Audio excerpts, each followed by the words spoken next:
Fala galera, eu sou o Renato Muterani, esse é o canal Peixe Grande Aquarismo. E no vídeo de hoje, pessoal, talvez eu comece uma série, ainda não sei, vamos ver como é que vai estar o tempo, se vai me permitir continuar com isso daqui, mas a ideia é ser uma série, né? E eu queria falar com vocês sobre alguns causos, acontecimentos que eu presenciei nesses anos todos aí na estrada do aquarismo, coisas que eu vi ou que eu ouvi e que foram marcantes e que podem trazer mensagens interessantes aí para vocês. Nesse primeiro episódio, eu quero falar sobre uma coisa que eu vi, que eu presenciei e que foi uma das razões de eu criar esse canal, de eu começar a fazer vídeos divulgando conhecimento, né, compartilhando conhecimento para ajudar o aquarismo brasileiro. Isso aconteceu há coisa assim de 13 anos atrás, eu não me lembro, mas é só ver a idade do canal, foi um pouco antes de eu iniciar o canal que isso aí aconteceu. E na época eu estava no Rio de Janeiro. Eu não vou lembrar em que loja que eu estava, porque naquela época os preços aqui em São Paulo, aqui não, né? Eu estou em Lisboa agora, mas os preços lá em São Paulo eram absurdos. Eu pagava numa loja, por exemplo, os dois peixes que me fizeram ir para o Rio de Janeiro a primeira vez foram o Polypterus ornatipines e o Datinioide microlepis. Porque em São Paulo, qualquer loja vendia isso por R$300. Filhotinho, pequenininho, tá? O mesmo peixe, do mesmo tamanho, do mesmo jeito, no Rio de Janeiro, numa loja qualquer, estava à venda por R$80. Você comprava quase 3 peixes no Rio de Janeiro pelo preço que você comprava um em São Paulo. Até hoje eu não sei se isso daí era simplesmente ganância das lojas, né, que as lojas queriam, já que é aquela velha história do mercado, né? Se você coloca uma coisa que vale 100 por 1.000 e tem gente pagando, ela vale 1.000 e você vai continuar com o preço de 1.000. Se você põe isso e não vende, você tem que baixar o preço. Entendeu? Mas como em São Paulo vendia-se, mesmo com esse preço absurdo, eu não sei se era a importadora que vendia mais caro para as lojas, ou se simplesmente eram as lojas que queriam ganhar muito mais e roubavam os aquaristas com esse preço absurdo em São Paulo. Enfim, deixando isso de lado, isso aí me fez começar a ir para o Rio de Janeiro, para comprar peixe no Rio de Janeiro. Eu gastava, acho que era R$50 na época, de ida e volta de ônibus para o Rio de Janeiro. Então eu pegava o ônibus na sexta-feira à meia-noite, né? Sexta para o sábado, meia-noite e meia, do sábado já. Chegava sábado de manhã no Rio de Janeiro. E aí eu ia primeiro para Paraíso dos Peixes, do meu amigo Bruno, lá na Barra da Tijuca. Comprava os peixes que eu tinha que comprar lá. Depois ia para Aquarismo Jumbo. E aí comprava o resto dos peixes que eu tinha que comprar lá e voltava para São Paulo. E aí eu sempre trazia aí uns 4, 5 peixes a mais e revendia em São Paulo. E ganhava o suficiente para pagar os meus peixes, pagar minha viagem. Então eu conseguia os peixes na faixa que eu queria, só com essa translado. E oferecia também peixes muito mais baratos, né, para o pessoal de São Paulo do que eles teriam se comprassem direto nas lojas. Então era bom para todo mundo, só não para as lojas de São Paulo que nunca vendia peixinho. Mas enfim, numa dessas viagens para o Rio de Janeiro, eu não era o Muterani ainda, não era uma pessoa conhecida no hobby como me tornei mais tarde. Então era um anônimo, mais um desconhecido, né? Um paulista metido a besta que ia comprar peixe lá no Rio de Janeiro. E numa dessas, uma pessoa lá, um aquarista que eu não vou lembrar o nome, não vou lembrar quem é, eu sou péssimo para nome já por natureza, né? Foi me falar, né, que tinha comprado um tucunaré para colocar no aquário dele e que eu não sei como é que foi que surgiu o assunto de TPA. Porque TPA é uma bobagem, cara. Eu vejo esse pessoal fazendo TPA toda semana, gastando água, tempo. Cara, que bobagem, isso aí não serve pra nada. Eu tenho meu aquário há 1 ano montado e nunca fiz uma TPA no meu aquário em 1 ano. Eu só reponho a água que evapora. Nunca fiz troca de água parcial. Ok.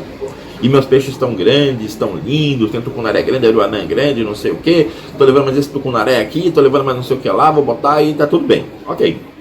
Eu até na época falei, cara, cuidado, existe um negócio chamado síndrome do aquário velho, que você vai acumulando porcarias na água do teu aquário. Se você não faz troca parcial, teus peixes estão lindos, vai chegar uma hora que vai começar a morrer peixe sem razão no teu aquário. Cuidado, não, é bobagem isso aí. Tá. Ok, o aquário é teu, você faz o que você quiser, né? Bom, moral da história, ele levou o peixe para casa, colocou no aquário dele. E lembra que eu falei do síndrome do aquário velho? Pois é, isso daí, pessoal, é uma coisa que vão se acumulando toxinas, vão se acumulando nitrato, por exemplo. O nitrato é uma coisa que é um assassino silencioso. Você vai acumulando, ele não é tóxico em até certa quantidade, então você vai acumulando, acumulando, acumulando. Outras coisas também, outras substâncias que vão se formando no aquário e que a filtragem não consegue degradar, a filtragem não tira isso daí, nem carvão ativado tira isso daí também. A única forma de você tirar isso daí é por diluição, ou seja, troca parcial de água. Existem algumas resinas que retiram isso também, só que elas são caras, são complexas, você tem que ficar trocando, renovando. A melhor, mais barata, a melhor custo-benefício é troca parcial, é TPA. Não adianta, não tem filtro de plantas, bobagem. Filtro de plantas funciona para aquário de riff, que tem uma quantidade baixíssima de nitratos, funciona para aquários densamente plantados e minimamente povoados com peixes. Aí funciona a planta, porque planta não faz milagre. Planta tira nutriente da água para crescer, só que ela não vai retirar um absurdo, porque senão o rio Tietê em São Paulo é limpo, porque é cheio de aguapé, cheio de planta ali que cresce na margem, e chega um ponto em que não dá conta, não é possível. Camada alta de areia para tirar nitrato, não funciona também a partir de um certo ponto. Isso funciona para quantidades muito pequenininhas. Quantidades maiores, aquário de jumbo, você tem bicho grande, produz muita sujeira, não funciona, não dá certo, tá? Chega uma hora, os peixes estão lindos, estão maravilhosos e vai acumulando. Quando chega num certo ponto, sabe aquela história do copo? Você vai colocando água, ele vai subindo, aí chega na borda, começa a fazer aquela barriguinha em cima, até que chega uma hora que transborda. É exatamente isso que acontece num aquário com muito tempo sem TPA. Você vai acumulando, acumulando, acumulando, chega uma hora que transborda. E quando transborda, começa a morrer peixe. Esse fulano de tal, que eu não vou lembrar o nome, uma semana depois começou a postar foto dos peixes dele. 2 semanas depois começou a morrer peixe dele. Ele perdeu praticamente todos os peixes do aquário dele. Os que não morreram ele acabou vendendo e desmontou o aquário, porque falou que o que matou o peixe dele? Foi falta de TPA? Não foi falta de TPA. O que matou os peixes dele foi olho gordo, porque ele começou a postar foto na época, era o finado Orkut ainda, não existia Facebook, ou se existia quase ninguém usava. Mas o que matou os peixes dele não foi a negligência dele com as TPAs, foi olho gordo, porque ele começou a postar a foto.